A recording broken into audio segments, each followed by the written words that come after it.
Eccoci qua, siamo a Gran Fiume, pronti per iniziare la finale di Miss Mondo Italia. Attenti a guardare le nostre bellissime Miss.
E sorvegliamo invece a qualcuno Sara, lei è il numero 5.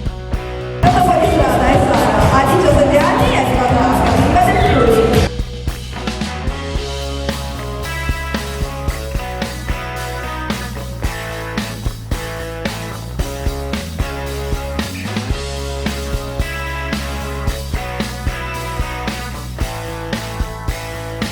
Le selezioni di Miss Mondo sono fatte in tutta la provincia di Reggio Emilia, quasi una quindicina durante tutto l'anno, quindi numerose sono le ragazze che hanno partecipato. Eccola, con il numero 6 è Angie, 21 anni, e cosa dice? Tutta la regione, ma di Angie è Cristina. E quando che abbiamo ancora tante iscrizioni non può che farci molto piacere perché il marchio di Miss Mondo più antico, più prestigioso a livello mondiale, l'unico concorso in Italia che prevede la cittadinanza italiana per tutte le nostre partecipanti e soprattutto permetterà alla vincitrice di Miss Mondo Italia di rappresentare il nostro paese alla finale mondiale di Miss World.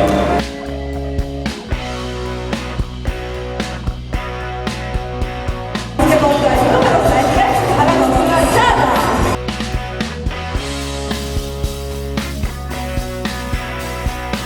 A 18 anni è arrivata a Roma.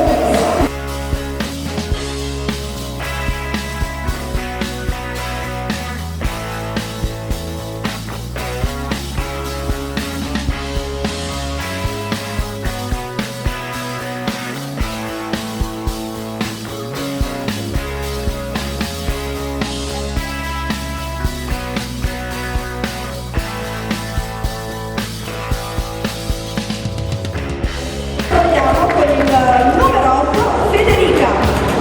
Federica invece, anche lei, la provincia di Torino, era numerosa. Federica da Capriva.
e